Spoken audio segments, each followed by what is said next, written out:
এখন শুক্রবার আসলেও আমাকে কেউ বলে না পাঞ্জাবিটা ধুয়ে দাও, নামাজ পড়তে যাব, ঘুরতে। এখন আপু আমি নীলার থেকে আমার আর্নিংটা এখন বেশি।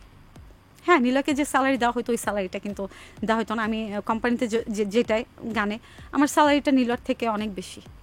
মাশাআল্লাহ। আর ওই আমার মনে হয় যে আমরা একেবারে শেষ মুহূর্তে আছি দর্শক। সর্বশেষ নীলা ভাইয়ের সাথে আপনার শেষ কথাটা কি ছিল? শুধু এতটুকু। আরেকটা বিষয় দর্শক ক্লিয়ার করে রাখি, আমরা এখানে একটা বিষয় থেকে আসলে একটু দূরে ছিলাম, সেটা হচ্ছে কেন তিনি আত্মহত্যা করলেন। একটু ছোট করে ব্রিফ করি। তিনি হচ্ছেন পারিবারিক কিছু ডিপ্রেশনের কারণেই তিনি আত্মহত্যা করেছেন। এ নিয়ে অনেক ভিডিওস আছে আমি জানি, এই জন্য আমরা নতুনভাবে ওনার থেকে জানতে চাইলাম না। আপনারা চাইলে সেখান থেকে সার্চ করে সে ব্যাপারে জানতে পারবেন এবং অনেকে এই বিষয়টা জানে। হ্যাঁ, পরিবারের জন্য অনেক সুন্দর সম্পর্ক শেষ হয়ে যায়। পরিবারের জন্য এবং এই যে বউ শাশুড়ির যে যুদ্ধ, এই কারণেও কিন্তু অনেক আমার শাশুড়ি ছেলেদের আমি মেনে নিছি, তার দাও সব অপবাদ আমি মেনে নিছি। আমি থানায় পিবিএতে একটা কথা বলছিলাম যে আমি আমার হাজব্যান্ডকে দুনিয়া থেকে বিদায় করে দিছি, আমাকে প্লিজ জেল ফাঁসি দিয়ে দাও, আমি এটা চাইতাম, এখনো আমি চাই। আমি কবরটা খুঁড়ে যদি সেই মানুষটার হাড্ডি গুড্ডি পাইলেও যদি জ্বরে ধরে থাকতে পারতাম ভালো লাগতো।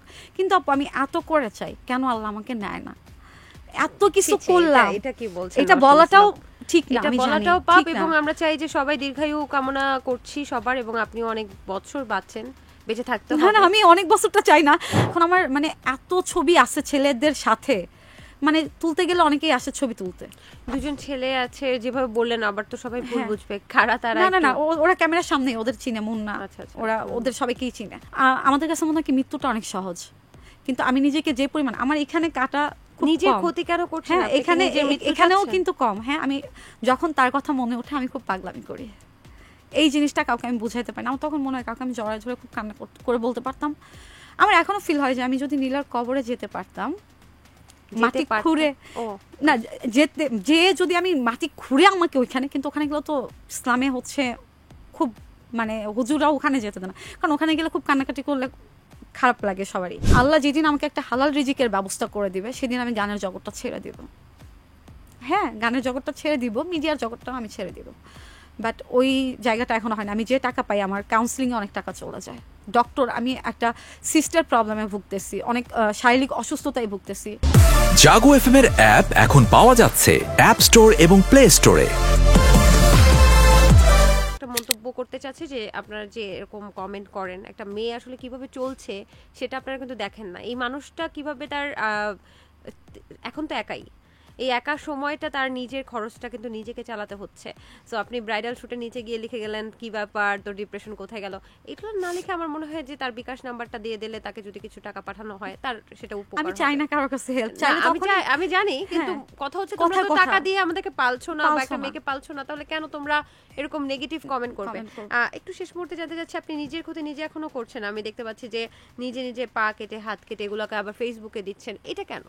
এটা অনেক সময় অনেকে বলে যে আমি ডিপ্রেশন কাটায় উঠছি, কিন্তু আমি যে ঘরের মধ্যে আমার মনে হয় যে সিসি ক্যামেরা যদি রাখি, ঘরের মধ্যে আমি কি করি, কিভাবে রাত জাগি, কাছের মানুষগুলা দেখতে পারবে। আমি বলবো যে আপু তুমি চাইলে আমার সাথে 1 মাস থাকতে পারো, দেখতে পারো আমার লাইফটা কেমন। এত পরিমাণ মেডিসিন, আমি এখন খালি পেটে আমাকে যে কোনো ওষুধ দাও আমি খাবো, কিন্তু আমি কিছু হয় না। আমাদের কাছে মনে হয় কি মৃত্যুটা অনেক সহজ, কিন্তু আমি নিজেকে যে পরিমাণ আমার এখানে কাটা নিজের ক্ষতি কেন করছে, হ্যাঁ এখানেও কিন্তু কম। হ্যাঁ, আমি যখন তার কথা মনে ওঠে আমি খুব পাগলামি করি। এই জিনিসটা কাউকে আমি বুঝাইতে পারি না। আমার তখন মনে হয় কাউকে আমি জড়ায় ধরে খুব কান্না করে বলতে পারতাম।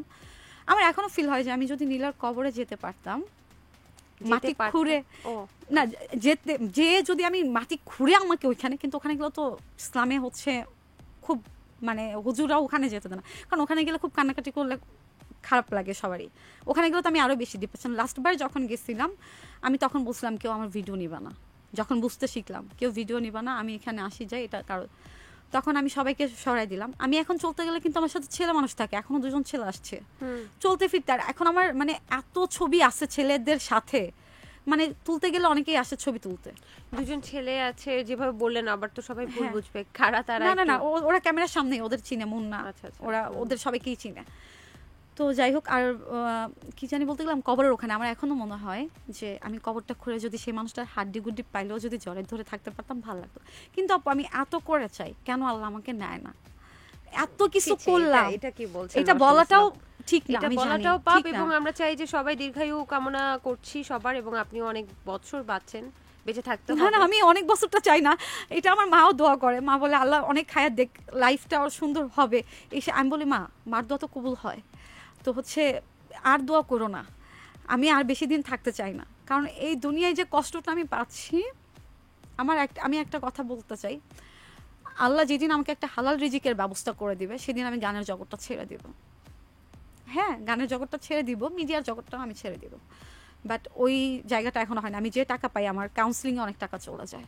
ডক্টর, আমি একটা সিস্টার প্রবলেমে ভুগতেছি, অনেক শারীরিক অসুস্থতায় ভুগতেছি, অনেক মানে আমার সব কাগজপত্র আছে এগুলা। ডক্টর যারা, ডক্টরদের কাছে গেলে বলে বিয়ে করে ফেলো, বিয়ে করে ফেলো। আমারও প্রশ্ন, বিয়ে কি আর করা হবে? আপু, এটা আমি লাইফে জানি না কি আছে, বাট আমি যখন বাহিরে বের হই, মাঝে মাঝে আমার যখন মনে হয় একটা মেয়ে একা চলা না অনেক কঠিন।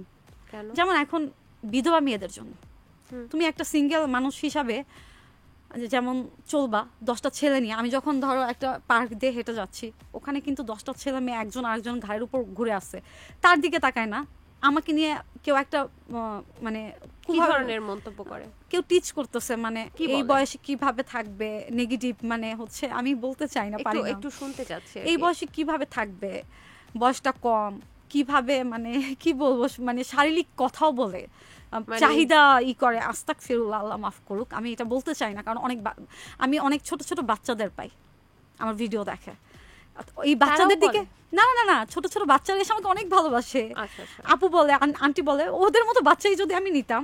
আমার অনেকেই বলে যে বাচ্চা নাও নাই কেন। 3টা বছর আমরা ডক্টর দেখাইছি, Monira Ferdousi ma'am, crescent hospital, Aklima ma'am, অনেক মানে কত ডক্টর বাংলাদেশের, এত ওষুধ খাইছি। এখন আল্লাহ যদি না দেয় কি করবো। আর নীলর কিডনির পাথরের একটা সমস্যা ছিল, আর একটু সমস্যা ছিল, আমার সব কাগজপত্র এখন আমি গোছায়, তার স্মৃতিগুলো, তার কাপড়গুলো গোছায় রাখি। এখন শুক্রবার আসলেও আমাকে কেউ বলে না পাঞ্জাবিটা ধুয়ে দাও, নামাজ পড়তে যাবো, ঘুরতে। এখন আপু আমি নীলর থেকে আমার আর্নিংটা এখন বেশি। হ্যাঁ, নীলাকে যে স্যালারি দেওয়া হয়তো ওই স্যালারিটা কিন্তু দেওয়া হতো না। আমি কোম্পানিতে যেটাই গানে, আমার স্যালারিটা নীলার থেকে অনেক বেশি। মাশাআল্লাহ। আর আমার মনে হয় যে আমরা একেবারে শেষ মুহূর্তে আছি দর্শক। সর্বশেষ নীলয় ভাইয়ের সাথে আপনার শেষ কথাটা কি ছিল? শুধু এতটুকু। আরেকটা বিষয় দর্শক ক্লিয়ার করে রাখি, আমরা এখানে একটা বিষয় থেকে আসলে একটু দূরে ছিলাম, সেটা হচ্ছে কেন তিনি আত্মহত্যা করলেন। একটু ছোট করে ব্রিফ করি। তিনি হচ্ছেন পারিবারিক কিছু ডিপ্রেশনের কারণেই তিনি আত্মহত্যা করেছেন। এ নিয়ে অনেক ভিডিওস আছে আমি জানি, এই জন্য আমরা নতুনভাবে ওনার থেকে জানতে চাইলাম না। আপনারা চাইলে সেখান থেকে সার্চ করে সে ব্যাপারে জানতে পারবেন এবং অনেকে এই বিষয়টা জানে। হ্যাঁ, পরিবারের জন্য অনেক সুন্দর সম্পর্ক শেষ হয়ে যায়। পরিবারের জন্য এবং এই যে বউ শাশুড়ির যে যুদ্ধ, এই কারণেও কিন্তু অনেক আমার শাশুড়ি ছেলেদের, আমি মেনে নিছি, তার দেওয়া সব অপবাদ আমি মেনে নিছি। আমি থানায় পিবিএতে একটা কথা বলছিলাম যে আমি আমার হাজব্যান্ডকে দুনিয়া থেকে বিদায় করে দিছি, আমাকে প্লিজ জেল ফাঁসি দিয়ে দাও। আমি এটা চাইতাম, এখনো আমি চাই, আমাকে যদি এখনো জেল ফাঁসি দিয়ে দাও, হ্যাঁ আমি বেঁচে যাবো। আমরা প্রত্যাশা করি আপনি অনেক ভালো থাকবেন, আমরা প্রত্যাশা করি আপনি যদি ভালো থাকেন। নীলয় ভাইও কিন্তু আমি জানি না মৃত্যুর পরে কেউ দেখতে পারে কিনা, হয়তো বা তিনিও খুশি হবে। আমি সবার কাছে একটা কথা বলবো, নীলয় যারা ফ্যান ফলোয়ার আছে,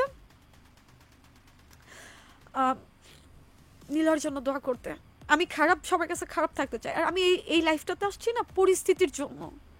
নীলয় থাকতে চাইলে আমি অনেক গান করতে পারতাম, আমাদের একটা মিউজিক ভিডিও করা আছে, অনেক রিকোয়েস্ট করে করা হয়েছিল, মানে আমাকে নিয়ে।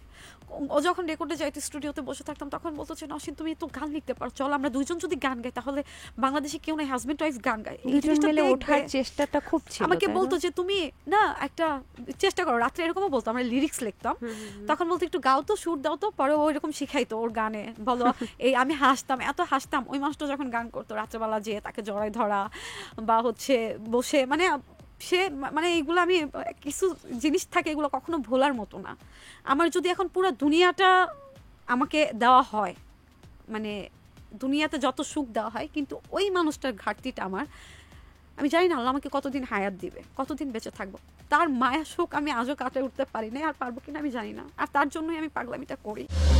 জাগো এফএম এর অ্যাপ এখন পাওয়া যাচ্ছে অ্যাপ স্টোর এবং প্লে স্টোরে।